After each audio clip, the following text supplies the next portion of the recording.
O nosso convidado de hoje ingressou na carreira política em 1993 e já acumula experiência de 7 mandatos aqui na Câmara Municipal de São Paulo. Entre tantos postos que ocupou no Legislativo paulistano, esteve na mesa diretora e atualmente preside a CPI dos furtos de fios e cabos aqui na casa. No SampaCast de hoje, recebemos o vereador Aurélio Nomura. Eu acho que a gente já vive momentos difíceis aqui no dia a dia de São Paulo. Nós precisamos sempre estar aí com um semblante tranquilo para enfrentar esse dia a dia que nós temos, né? E nesse interim resolveram me lançar. Eu não queria, porque eu queria ser promotor público. Já estava trabalhando no Ministério Público, já era estagiário, mas pasme, ninguém queria ir na minha casa. Bom, mas por quê? Por quê, né? O que acontece? Segregação e tal. Aí depois eu fui descobrir, eles tinham medo de comer sashimi. O japonês, o descendente, ele tem esse sinônimo de trabalho, de dedicação, de honestidade, de seriedade. E nós recebemos graçamente a eles, que os nossos pais, os nossos avós. Só que naquele tempo, a eleição era 6 meses de eleição. Não sei se vocês lembram, né? Era uma jornada, era uma coisa extenuante, cansada, né? Cansativa, né? Bom dia, boa tarde, boa noite. Eu sou a Carol Câmara e este é o SampaCast, o podcast oficial da Rede Câmara São Paulo. E ao meu lado hoje o repórter convidado, meu amigo Felipe Palma. Tudo bem, Palma? Tudo bem, Carol? Bom dia, boa tarde, boa noite, onde quer que você esteja. Olá, São Paulo, Brasil, mundo. Obrigado mais uma vez pelo convite. Fico contente. Acho que eu não causei muito nos últimos não, viu, Carol? Pra estar voltando. Aguardemos este programa, né? Certo. E recebemos hoje o vereador Aurélio Nomura. Vereador, muito obrigada, né, pela sua presença aqui no SampaCast. Eu que agradeço, Carol, Felipe Palma. É um prazer vir aqui conversar com vocês e falar um pouco da nossa história aqui na Câmara Municipal. Vereador, para começar aqui o programa, como que devemos chamá-lo? Vereador, senhor Aurélio Nomura, só Nomura? Eu acho que Nomura. Eu sou mais conhecido como Nomura. Até porque o vereador é Nikkei, é isso? Eu sou Nikkei, mas sou neto de japoneses. Já estou na 3ª geração. Tá. Tem um tratamento diferente? Não tem. Não seguiu esse Não existe mais, oriental, né? Eu acho que abrasileirou, né? Todo mundo é igual. Eu acho que o vereador, no trato, tem que ser chamado pelo nome. Eu acho que é uma coisa próxima, né? Não tem que nem ser chamado de vereador. Eu acho que isso já... A coisa já passou, né? É claro que no plenário, sim, né? Você tem que seguir alguns protocolos, mas de uma maneira geral, Nomura é a coisa mais gostosa de você ouvir, conversar com os caras e o pessoal lembrar do nome, né? E apesar do semblante sério do Aurélio Nomura, mas no trato aqui no dia a dia é bem leve, tranquilo, né? Sim, precisamos, né? Sim. Eu acho que a gente já vive momentos difíceis aqui no dia a dia de São Paulo. Nós precisamos sempre estar aí com um semblante tranquilo para enfrentar esse dia a dia que nós temos, né? E, vereador, conta um pouquinho para a gente, vamos começar a contar a sua história aqui no programa, conta um pouquinho da trajetória da sua família, né? Quando que a sua família veio para o Brasil, quando que começou a história da sua família aqui no Brasil? Olha, o meu avô, ele veio no 2º navio depois do Cassato Maru, ele veio logo no começo. E ele era engenheiro agrônomo, engenheiro topógrafo. E ele veio fazer uma demarcação de terra de uma empresa colonizadora japonesa, chamava KKK, lá em Registro. Então, para você ter ideia, de Santos, aonde chegavam os navios, até Registro demorava 10 dias de barco, para você ter uma ideia. É longe, hein? É longe. Hoje, 1 hora você está lá, né? 1h30. E para você ter ideia, chegando lá, a surpresa, eles só recebiam um telhado. O resto, a madeira, ó, você vai lá, corta, você se vira aí e tal. E foi assim que ele iniciou a carreira. Fez a demarcação, né? Posteriormente, foi convidado pela Estrada de Ferro Santos Jundiaí para continuar abrindo estrada, né? Porque estava se fazendo a ferrovia Santos Jundiaí. Ele trabalhou durante muito tempo lá na região. Posteriormente, depois ele foi para o interior, acabou também os serviços de topografia, foi para o interior de São Paulo, onde começou e continuou fazendo o trabalho de demarcação. Meu pai nasceu acho que em 1920, se formou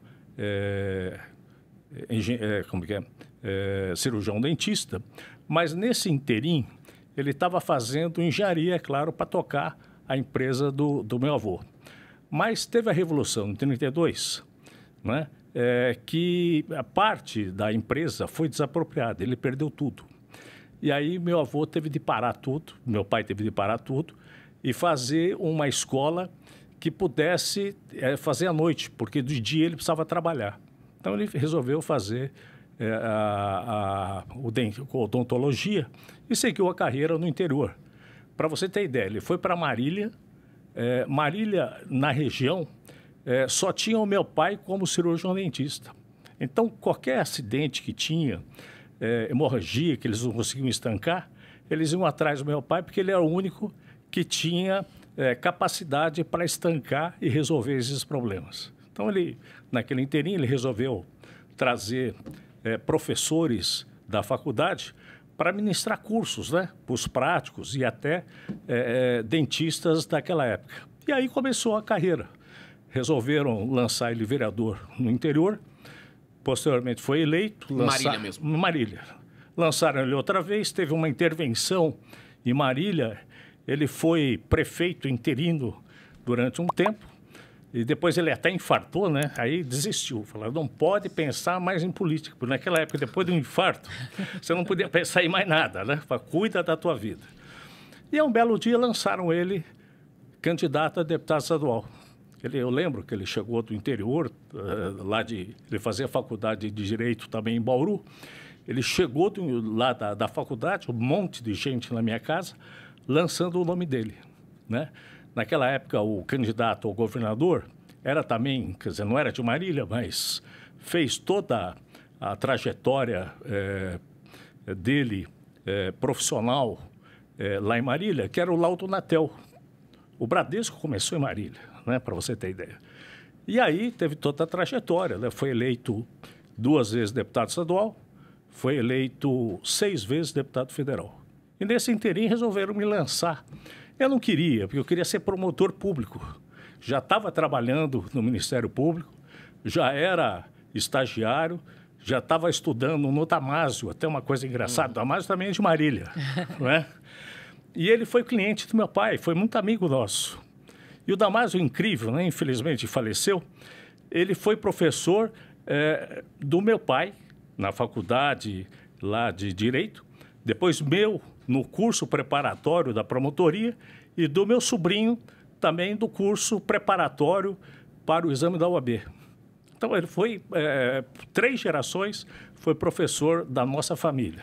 Agora, vereador, só para a gente não perder o tempo da pergunta, você nasceu no interior, aqui em São Paulo? Não, nasci em Marília, né? Tá. Nasci em Marília.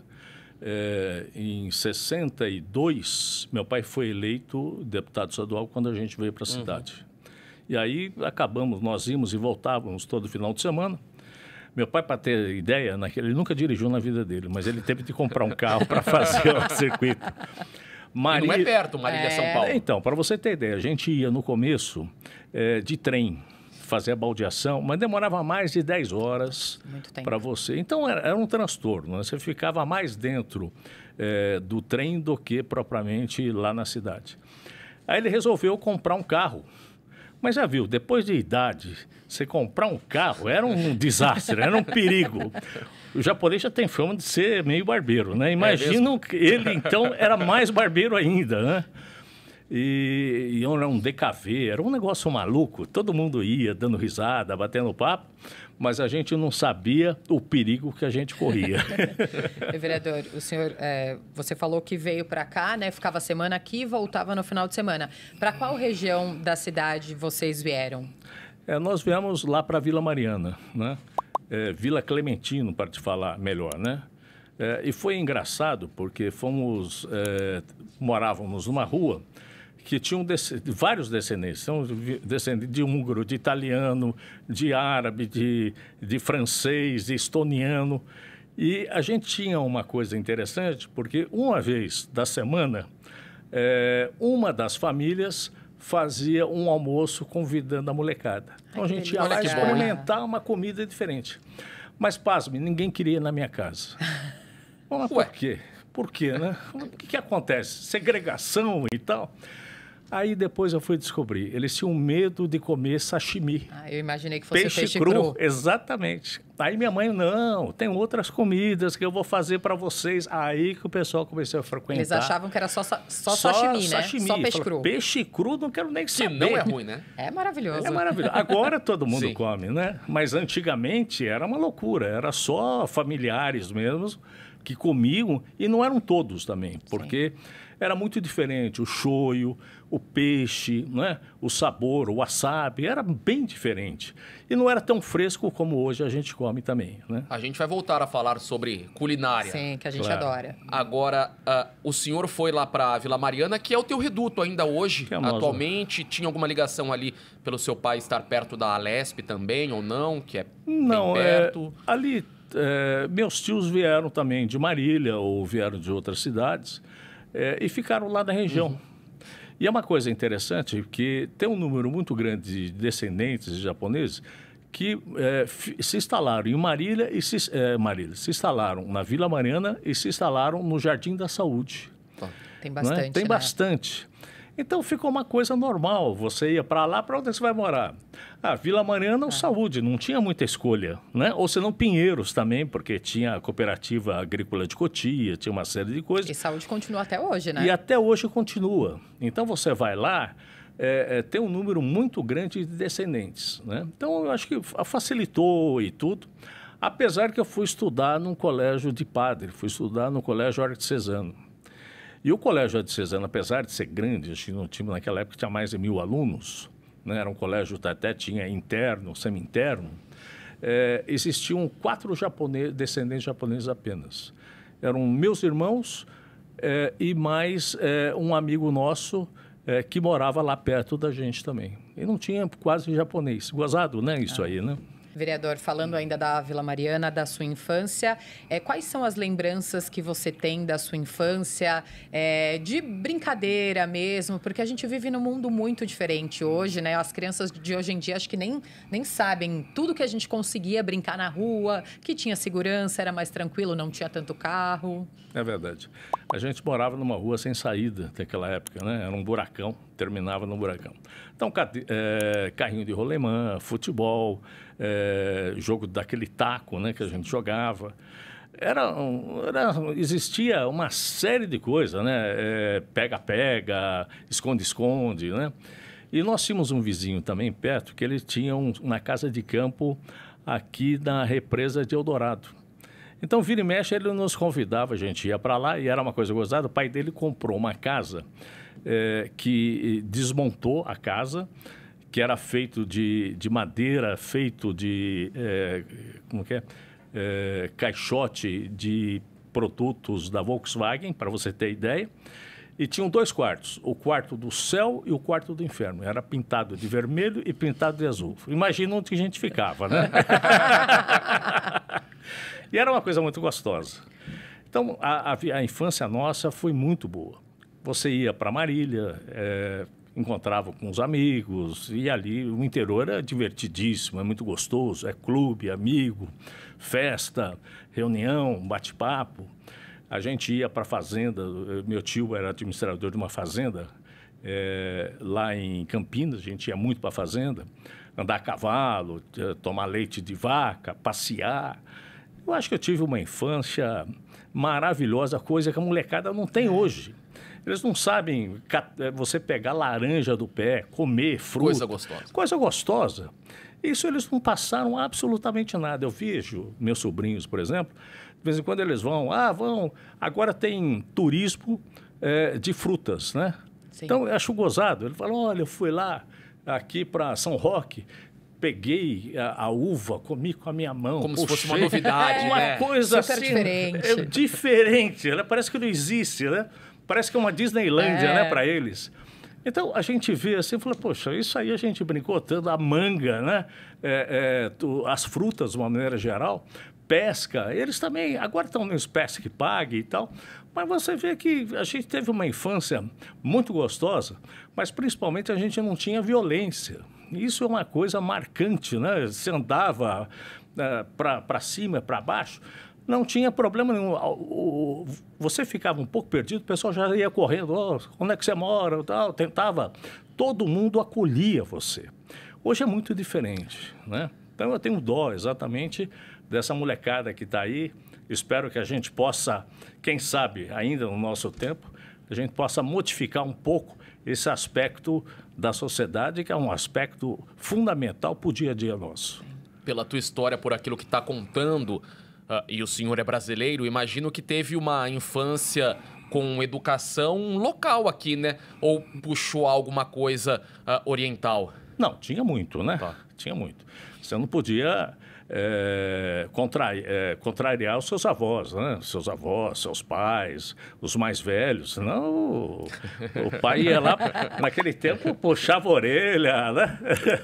Pegava a régua, cantava o cinto. Não tinha esse negócio, né? O psicólogo, o psiquiatra era duro, né? Mas a gente aprendeu. Eu acho que a gente teve ao mesmo tempo que assimilamos essa cultura brasileira mais tranquila, mais folgada, mais acolhedora, mais amiga, né? Mais próxima. Ao mesmo tempo, a gente recebeu aqueles valores dos nossos antepassados.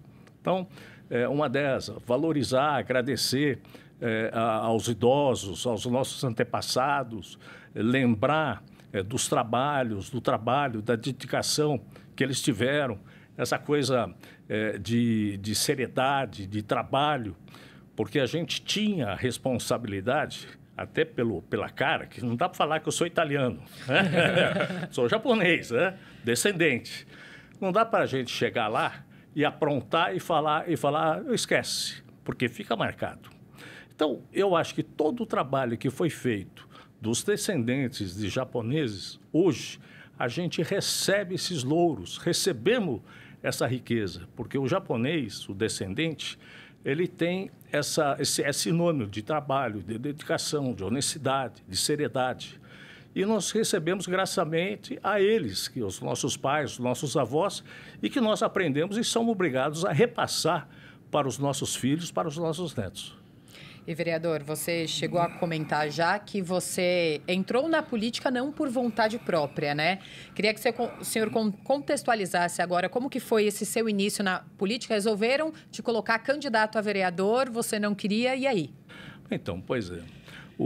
Nós temos um grande amigo, que era vereador, que era o Celso Matsuda. Ele foi o presidente do TSE, foi uma pessoa brilhante, não é? Militante universitário, lá do Mackenzie, né?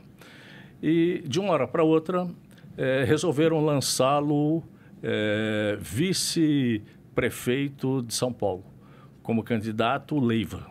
E aí vagou. Aí resolveram, juntaram lá meu pai, mais os amigos, mais o Celso, mais tudo. Vamos lançar o filho do Diogo. E olharam para mim, quer dizer, na realidade seria o meu irmão, né? Mais velho, né? Porque ele já trabalhava, estava formado, mas ele tinha acabado de ter um filho. Então o pessoal falou, não vamos ainda, porque ele ainda precisa crescer um pouco na família, na vida e tal. Aí me lançaram, eu falei, não, mas eu quero explicar.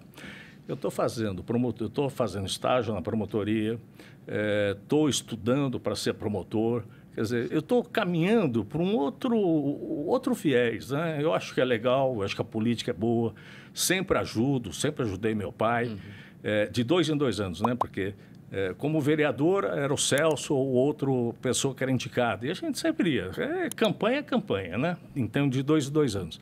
Falei, eu estou apto e quero ajudar todos, mas a minha profissão e a ideia minha é ser promotor. Não, sai dessa vez e tal. Então vamos tentar, né? Aí tentei e perdi. Mas eu quase cheguei lá. Faltou pouco. Fiquei suplente, tudo. Que ano foi isso? Final dos anos 80, final provavelmente. Final dos anos 80, Final dos anos 80. Porque o seu primeiro mandato foi em 93, 93. né? E aí a próxima, aí eu falei, bom, agora esqueceu, eu vou estudar. Mas aí fui trabalhar para o governo e tal, até uma coisa... Ficou chateado ou não? Não, nessa primeira? Para mim não, porque Já não era vontade. não era né? vontade. Falei, não, vou fazer agora a promotoria, mas eu comecei a trabalhar também, comecei a fazer outras coisas, né? E aí passou a campanha, chegou perto da outra campanha, agora você tem que sair.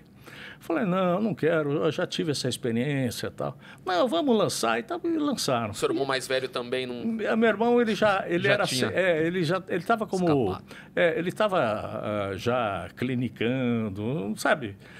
Começando o consultório novo. É difícil, né? Parar tudo e voltar, né?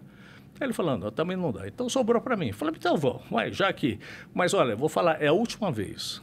Só que ele falou, você tem que se dedicar, você tem que fechar o escritório e se dedicar e vamos ver o que acontece. Eu falei, tá bom. Então, só que naquele tempo, a eleição era 6 meses de eleição. Não sei se vocês lembram, né? Era uma jornada, era uma coisa extenuante, cansada, né? Cansativa, né? E fui eleito. Foi um milagre, sabe aquele negócio? Como que eu fui eleito? Né? Lembra a tua votação? Não me lembro. Mas olha, eu fui eleito pelo PL. Tá. O PL tinha o Kassab, primeira vez que ele foi eleito, tinha o Bruno Feder, Viviane Ferraz, Toninho Paiva, Marco Sintra e tinha mais um, Morad. Olha, uma bancada de peso, né? Uma bancada de peso. E olha que coisa maluca, né? Tirando, é claro, o Kassab, né? Eu sou o único que continuou aqui na política. E que coisa maluca. E é uma coisa que eu nunca poderia imaginar, né? De quem não queria, não estava muito afim, por uma sequência tanto... em outra carreira, né? Vai indo. Vou mais uma vez, vou outra, vou não sei o quê. Mas não largou direito? Não, eu advogo, mas advogo muito pouco. Não dá mais... tempo, né? Não dá tempo. Mas é que, acho que utiliza bastante coisa do direito aqui na casa, né? Claro. Aqui, principalmente, quando eu fui presidente da CCJ, a gente usou bastante. E quando eu fui da oposição, usei demais. Né? Eu lembro muito. Eu lembro dos discursos do Nomura falando de LDO e da LOA. Que coisa extenuante, né? E nós tínhamos uma parceria boa, que nós tínhamos uma pessoa também brilhante, que era o Tuminha. Sim. Tuminha também era ótimo, né? A gente montava, nós tínhamos uma turminha tão boa na oposição que deu pena largar a oposição. É difícil ouvir isso, né? Mas era muito gostoso, era realmente, a gente se reunia, discutia. Tinha também o André Matarazzo, pessoa brilhante, maravilhosa, né? Tinham várias pessoas que formavam um grupo bastante interessante e com muita vontade de discutir os problemas da cidade. Depois eu só quero saber se é mais fácil ter estado na oposição ou na situação. Mas a gente vai deixar isso para daqui a pouco. A gente vai continuar falando muito ainda da sua vida, da carreira política, mas precisamos fazer um rápido intervalo. Então fique aí que o SampaCast volta já.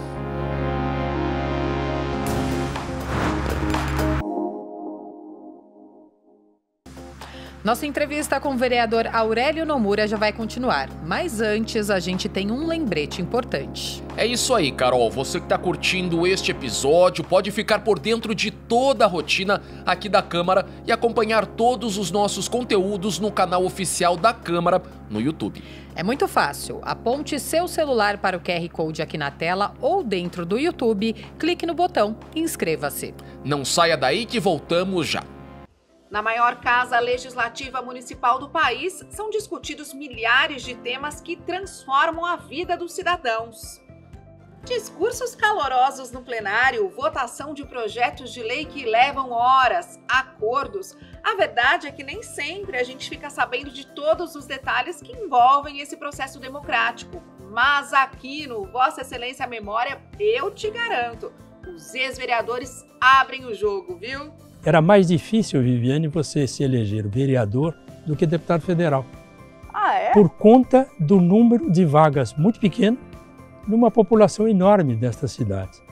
E esta Câmara, vamos dizer assim, é a marca de uma série de lutas históricas do país. A vida do Legislativo tem tudo isso, né? Quer dizer, Isso que você falou no início, de limpar a sujeira, mas tem às vezes gente que inventa sujeira, né? Ser vereador é uma coisa que sempre chama, assim, é zeladoria, sabe assim? São coisas que você faz que faz muita diferença. O Vossa Excelência Memória passa toda quinta-feira na TV Câmara, também está no YouTube e nas redes sociais. Te espero, assista. Ainda bem que existe um programa de cultivo da memória. Você sabia que a Câmara Municipal obedece a um conjunto de regras? Ela segue a Constituição Federal e a Constituição Estadual. Segue também o Regimento Interno e a Lei Orgânica Municipal, que dentro da cidade tem a força de uma Constituição. Assim, os vereadores conseguem propor projetos que sejam de interesse da população, aprovar e alterar as leis e até mesmo exigir que o poder público cumpra suas obrigações. Mas não se esqueça, além de todas essas leis, quem ajuda a regular as ações dos vereadores é você. Faça sugestões, fiscalize, participe. Quer saber mais? Acesse saopaulo.sp.leg.br.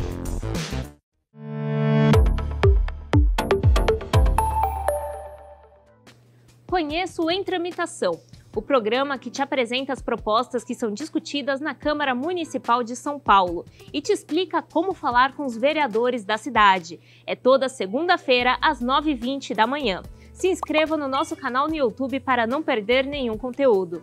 Rede Câmara, sua conexão com a política da cidade.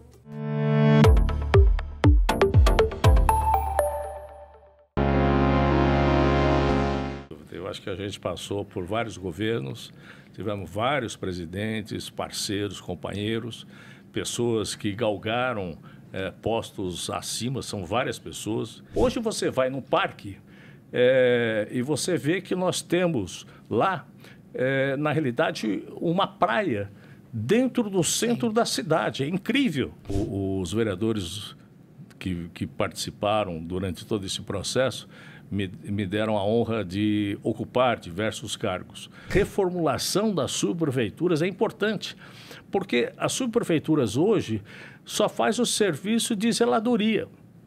E não são todos. Por exemplo, tapa-buraco é a secretaria, não é? Não tem autonomia.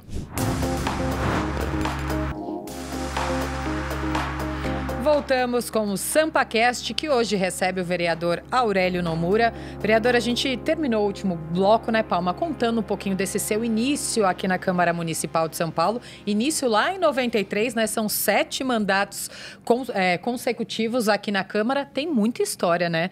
Nesse tempo aqui de Câmara, né, vereador? Não tenha dúvida. Eu acho que a gente passou por vários governos, tivemos vários presidentes, parceiros, companheiros, pessoas que galgaram postos acima, são várias pessoas. E aí eu queria citar o Kassab. O Kassab foi eleito a primeira vez vereador comigo e hoje é uma das pessoas de destaque na política nacional, né? Presidente do PSD. E eu tive a satisfação de ir agora para o PSD, né? Então hoje eu faço parte, é o meu presidente do partido. Espero que a gente tenha uma proximidade cada vez maior. Mas eu acho que a Câmara, a cada mandato, a cada presidente da Câmara e a cada prefeito, nós temos histórias diferentes. Então, nós temos aquelas pessoas que têm um trato, são pessoas mais chegadas, pessoas que militam a mesma agenda sua e fica mais fácil ainda, ou aquelas pessoas que têm posições contrárias a você, e aí vai aquele pro mata-mata, né? Aquela briga de gato e rato.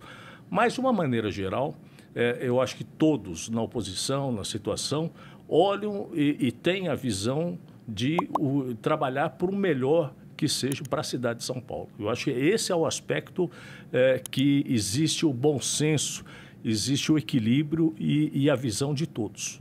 Até uma pergunta que a gente deixou no ar, a questão de que se o senhor lidou melhor na oposição ou na situação, já foi líder do governo também. Como que o senhor tramitou nesses períodos aqui? Pois volto a falar, na época da oposição foi bastante interessante, porque é muito fácil, você abre o jornal, está cheio de matéria falando mal do governo. De munição, né? Munição demais, munição demais. É você pegar e começar a ler, né?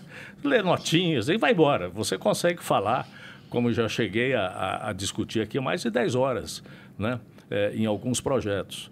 E tem coisas, quando você está na situação, que não tem muito o que falar. Você já leu, já discutiu, falou do processo, e sempre tem aquele pelo no ovo, que o pessoal cria alguma coisinha, um fato, que muitas vezes não retrata a realidade e não é bem aquilo que quis dizer. Mas até você tentar buscar justificativa, a defesa para questionar o porquê do que aconteceu, já passou o plenário, porque muitas vezes você tem que ser aquele bate-pronto, né? Falou, você responde. E na oposição, você tem a facilidade, você pode falar o que você quiser, porque você não precisa e não tem a responsabilidade de ir no cerne da questão, falar é isso, é isso. Agora, a oposição não, você pode dar em dúvida e você pode falar a alegação que a sua informação que você recebeu foi equivocada. Isso você pode falar, mas você não pode ter aquela justeza como você está na liderança do governo, como você está defendendo o governo.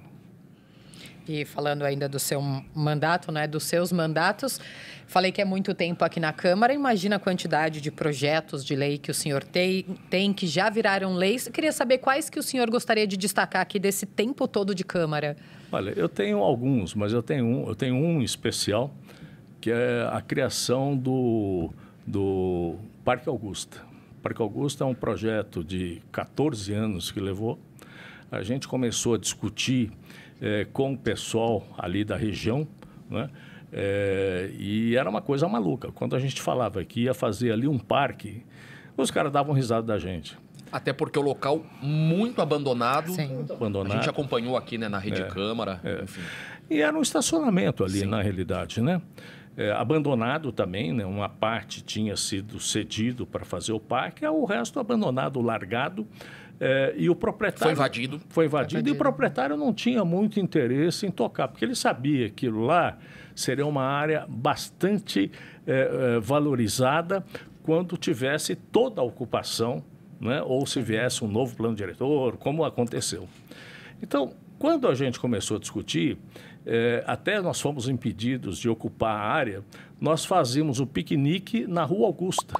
Não sei se você lembra, fizemos acho que mais de 10 piqueniques lá na Rua Augusta.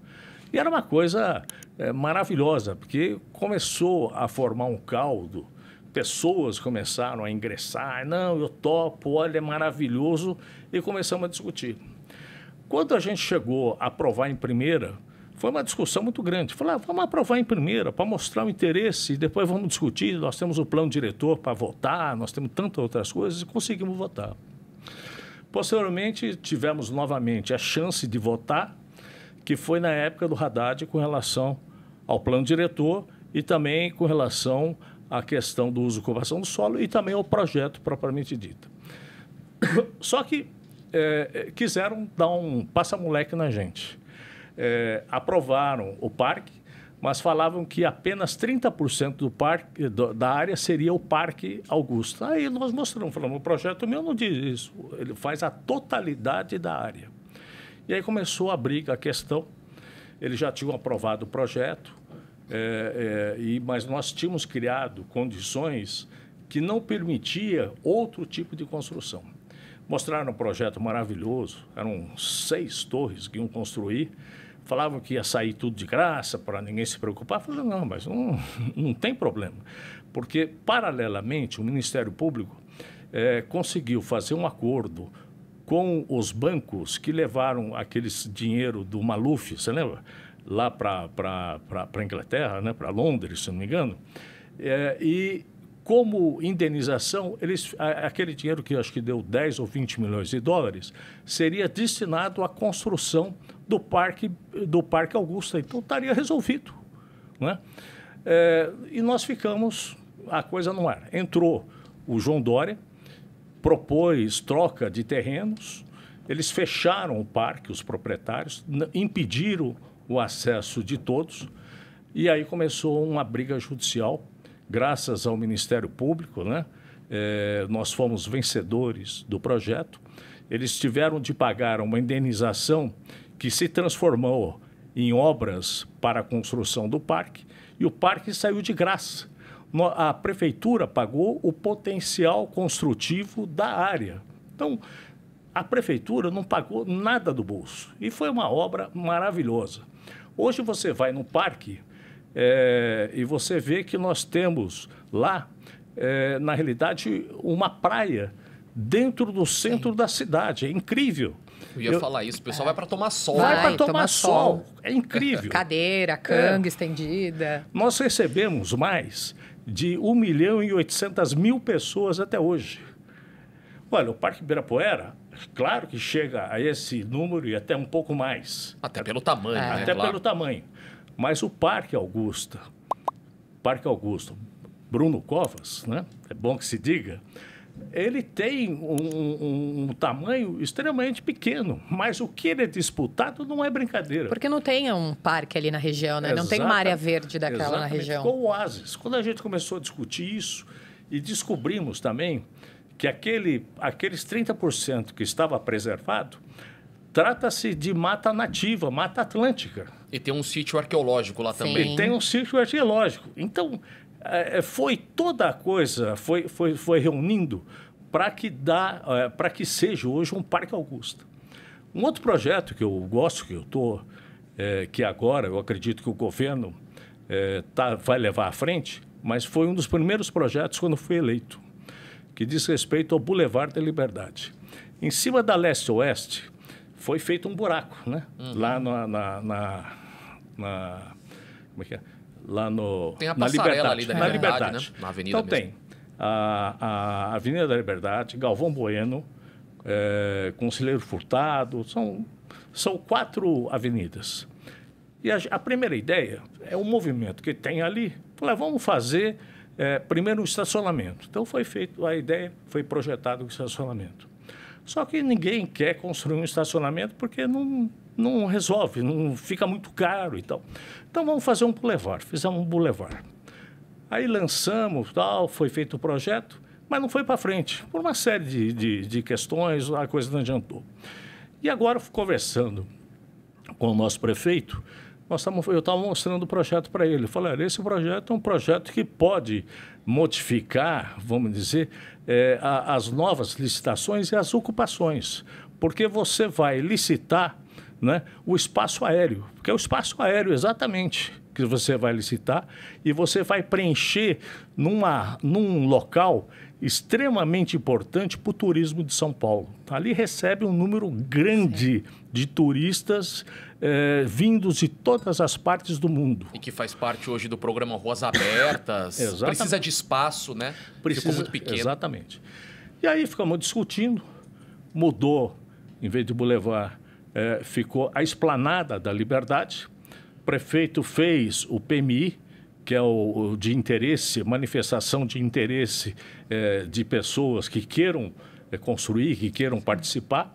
Apresentaram vários projetos, parece 14 grupos retiraram, acompanharam, acho que 8, não sei quanto, mas acho que 8 apresentaram a proposta e agora a gente está na fase final do término de ver o vencedor.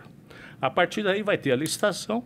Eu acredito que até o final do ano, né, ou até antes, nós tenhamos já um vencedor para fazer essa Esplanada da Liberdade, que vai revolucionar, eu acho que, o conceito de ocupação na cidade de São Paulo. Se você imaginar 23 de maio, outras áreas, tantas áreas que você poderia ocupar, dar uma outra definição, utilização, sem dúvida nenhuma, é um caminho muito interessante que a gente tem pela frente. O senhor destacou aqui alguns dos projetos de lei, né, de sua autoria, que são considerados importantes, e também pelo seu trabalho, lembrando aqui, né, o senhor atualmente preside a CPI dos furtos de fios e cabos, já presidiu a CPI da merenda também, que foi, à época, com uma repercussão muito grande aqui na cidade de São Paulo, dirigiu recentemente o Colegiado de Saúde, também já foi presidente da principal comissão aqui da casa, a CCJ, transitou também por locais, espaços importantes aqui na casa. É verdade. Eu acho que os vereadores que participaram durante todo esse processo me deram a honra de ocupar diversos cargos. Eu acredito que, para a gente, é uma coisa bastante interessante. Eu, atualmente, estou na saúde. A gente tem se aprofundado nessa questão da saúde, é uma questão importante. E até diga-se de passagem, né? Eu estava vendo na televisão, hoje as UBSs, AMAs, hospitais lotados, né? Aí eu falei, puxa, precisamos resolver isso aí, vamos discutir. E a minha mãe, semana passada, teve um problema e fui levar no hospital, fui levar na Guacor, lotado, demorou 6 horas para ser atendido. Então a gente vê que, na realidade, o problema não é só nos hospitais públicos, a coisa está também no privado. A demanda está muito grande com essa questão do Covid, essa questão do dengue, enfim, todas as doenças, né, que estão surgindo e outras normais. Então está tendo uma superlotação. É claro que o governo está tomando medidas, eu tenho acompanhado o secretário Zamarco, tenho acompanhado o prefeito. Nunca na prefeitura e na história de São Paulo nós tivemos tanto investimento na área da saúde. Eu mesmo, o prefeito, nos permitiu de investir em construções e reformas de 4 AMAs, mas o duro não é só construir as AMAs, porque construir a AMA, a última AMA que a gente inaugurou foi da Vila Gomercindo, gastamos mais de 3 milhões de reais, mas ficou maravilhoso. De uma casa que estava há mais de 40 anos, chovia, era um problema seríssimo, não dava para atender ninguém, dificuldade. É a que não está funcionando, né? E para uma UBS maravilhosa, com mais de 10 locais de atendimento, consultas, enfim, tudo. Só que acontece o seguinte, essa UBS vai custar e custa 600 mil reais por mês. É muito dinheiro. Não é só construir, você tem que manter. E tem que manter com investimento alto. Acabamos de fazer, o prefeito conversando com ele, o pessoal reclamando, olha, precisamos agora pensar no pessoal da terceira idade. Aí o prefeito nos autorizou, vamos fazer um centro aqui de referência ao idoso. Quer dizer, você vê que a coisa continua. Então você vê que o prefeito tem investido recursos que nunca tivemos na história de São Paulo. Quantos hospitais foram construídos, AMAs, UBS, UPAs? É um negócio de tirar o chapéu, né? Eu acho que nunca tivemos tanto investimento, não só na área de saúde, mas na área da educação, na área de esportes, enfim. Tem feito um governo maravilhoso, né? E a gente sente orgulho de ser e fazer parte da base governista. Se fosse um chinfrim, estaria xingando, mas a gente tem que elogiar bastante o Ricardo Nunes. E, vereador, o Felipe Palma citou a CPI dos furtos de fios e cabos. Eu queria que o senhor contasse um pouquinho como estão os trabalhos dessa CPI. Uma CPI importante, porque a gente já descobriu que tem muito comércio, né? Tem muitas nuances, tem muita coisa para investigar, tem muita coisa para fiscalizar. Pois é. A gente começou a discutir essa questão de furtos. 80% dos furtos de cabos e fios de cobre estão ligados ao centro de São Paulo. Infelizmente, são aquelas pessoas viciadas, a grande maioria, né? E que a gente já vem fazendo um trabalho junto ao governo. Nós temos com um relator, que foi o autor da proposta, que é o Coronel Salles, que foi o subprefeito, foi comandante da PM, uma pessoa mais especializada e com conhecimento nós não teríamos, né? A gente já conseguiu fechar um monte de ferro-velhos, que são os receptores. Nós estamos discutindo uma maneira de melhorar para a legalização daqueles carroceiros, oferecendo uma condição mais adequada, quem sabe um QR Code para identificação, uma série de outras coisas, porque alguns desses carroceiros também são traficantes. Eles levam as drogas para fazer a distribuição juntamente com o recolhimento. E estamos aperfeiçoando nessa, fizemos a identificação junto à polícia, descobrimos, por exemplo, que uma cidade, não vou falar o nome da cidade porque ainda está sob investigação, mas 70% do cobre fundido vem dessa cidade, para a cidade de São Paulo. Então, você vê, é um número astronômico. Descobrimos também que uma boa parte das fábricas de São Paulo são clandestinas, entre aspas. Eles apresentam norma, BNT, tudo certinho, mas na realidade eles não seguem absolutamente nada.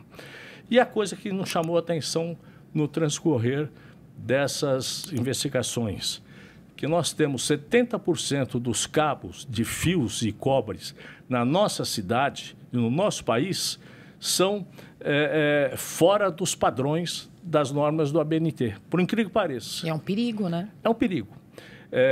E nós estivemos visitando várias associações, dentre elas uma estava falando que em São Bernardo, uma grande empresa tinha acabado de construir um prédio de alto padrão e verificou um princípio de incêndio. Foi lá ver e tal. Aí mostraram que os fios utilizados eram fios fora do padrão, apesar que vem escrito norma BNT no fio, né? Aí chamaram eles, trocaram todos os fios e agora contrataram a associação para fazer a checagem quando da entrega dos cabos e dos fios. Essa vai ser um projeto que a gente está esperando quando entrar nessa discussão agora da continuidade, que entra o plano diretor, entra o uso e ocupação e o Código de Obras. Quando entrar no Código de Obras, nós vamos exigir que, pelo menos a nível de governo, seja checado isso e a nível dessas grandes obras também, que tenha uma análise de alguma associação, alguma entidade que possa testar a qualidade desses fios. Porque, incrível que pareça, fios que tem que ter não sei quantos milímetros, tem 1/3. Uma trajetória muito grande aqui, né, na política paulistana, são 31 anos ocupando o cargo político, mas nos contou aí que já trabalhava com o pai, enfim, com outros colegas também, antes de ser eleito. E por tudo aquilo que o senhor viveu na política, o que o senhor entende de mudança desde lá 1993, por tudo aquilo que passou, vivenciou e nos dias de hoje, ainda aqui como vereador na Câmara Municipal de São Paulo, se sente realizado também? Eu acho que a gente precisa passar por uma reforma política. Isso é uma coisa fundamental. Uhum. A gente vê que o Congresso, apesar de esforços de muitos, poucos passos eles vão para frente. Há necessidade de uma reforma muito grande. Eu acho que tem que fazer uma reforma do Senado. Não há necessidade de você ter, num estado pequeno, 3 senadores, o equivalente a 3 senadores de São Paulo. Eu acho que tem que ter algumas alterações. Número de parlamentares também, eu acho que um número excessivo. Precisa haver uma redução também nas câmaras de vereadores. Eu acho que a gente tinha de estimular e criar uma condição mais adequada para os conselheiros das subprefeituras. Reformulação das subprefeituras é importante, porque as subprefeituras hoje só fazem o serviço de zeladoria. E não são todos. Por exemplo, tapa o buraco é a secretaria, não é? Não tem autonomia. Não tem autonomia. Então, é importante que nós possamos dar exatamente as atribuições das subprefeituras dentro do conceito geral. É importante isso, porque nós estamos aqui, é claro, estamos trabalhando, mas nós precisamos daquelas pessoas que estão lá no dia a dia, que possam falar a respeito dessa rua, do buraco, sim, disso, no dia a dia, e que fique para os conselhos das subprefeituras. Essas discussões a nível das ações da prefeitura, de projetos, isso cabe exatamente à Câmara Municipal. Eu acho que a gente tinha de modificar o mais rápido possível essa condição, dando atribuições, melhorando e distribuindo toda essa ação e essas competências que hoje estão atreladas ao governo central. Vereadora, a gente está caminhando para o finzinho do programa, infelizmente, né? Passa super rápido aqui nosso papo e chegou a hora do nosso ping-pong com perguntas e respostas rápidas. Está preparado? Claro. Qual que é o seu lugar preferido na cidade de São Paulo? Eu acho que é o Parque Augusto, né? Um lugar que a gente ajudou a construir e cada vez mais a gente vê aquele lugar maravilhoso. Se São Paulo fosse uma palavra, qual seria? Seria o céu, né? Que a gente almeja, que a gente um dia chega lá. E se a política fosse uma palavra? A política é o destino de cada um. Na realidade, é o que você tem que fazer efetivamente. Qual é o seu maior sonho para o futuro aqui da cidade? É imaginar que a gente possa resolver esse grande problema que a gente tem, que diz respeito à mobilidade da nossa cidade. Eu acho que se a gente começar a trabalhar, infelizmente os planos diretores não estão avançando, mas a gente tem que imaginar aquelas cidades compactas, já resolveria muito problema. Mas a mobilidade é um problema muito sério. Hoje a gente vê as pessoas para virem trabalhar demoram 2, 3 horas para ir e para voltar. Quer dizer, é um absurdo, isso não pode acontecer. Se pudesse voltar no tempo e conversar com Aurélio Nomura jovenzinho, qual seria o conselho? Pois é. Para pensar um pouco direito se quer entrar na política ou não.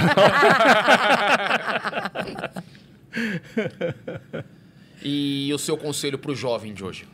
Eu acho que é o contrário. Eu acho que todos têm que participar da política. O que a gente vê é que muitos desses jovens não querem ouvir falar de política. E existem aquelas pessoas que ocupam espaço, porque não existe vácuo dentro da política. E é importante a participação deles, colocando as suas posições, porque todas essas discussões que estão sendo feitas vão ser revertidas e vão ser feitas, efetuadas para os seus filhos, para os seus netos. Se você imagina que você não quer isso, você tem que vir aqui discutir, apoiar e militar na política. E, vereador, agora uma dica cultural para quem está acompanhando aqui o SampaCast. Pode ser uma dica de lugar na cidade de São Paulo, filme, livro, série, peça de teatro? Olha, eu vou falar uma coisa que eu acho que é importante. Eu tenho aconselhado falar para os meus amigos, né, para os filhos dos meus amigos, conhecer o Museu da Imigração Japonesa. É uma coisa fantástica. Ali você imagina, o japonês vem aqui e já está tomando chá. Não, pelo contrário. Eles saíram, foram dormir e morar nas casas onde os escravos estavam. Então, terra de chão batido, sabe? Colchão de palha. Problema realmente sério. E viram o que eles comiam. Porque eles comiam o quê? Bacalhau, naquela época, era comida de pobre. Bacalhau, pão duro e água. Não tem mais nada. Essa era a comida de todos. Então, era bom você ver a dificuldade, o enfrentamento de todos e a luta para você buscar um lugar ao sol. Eu acho que uma grande maioria, é claro que está ocupando, outros ainda o irão ocupar, mas é bom para você analisar. Precisamos ter perseverança, precisamos ter luta, precisamos ter dedicação. Só assim nós vamos chegar aonde todos nós queremos. Eu gosto do ping-pong para fugir um pouco do roteiro. Hoje a pergunta não é sobre futebol, uma pergunta que eu fiquei devendo lá do começo. E eu sabia que você ia perguntar isso. O senhor falou sobre gastronomia, o bom churrasco brasileiro, aquela feijoada, uma comida japonesa. Eu acho que os três que você acabou de falar, eu tenho que comer toda semana. Um em cada dia, né?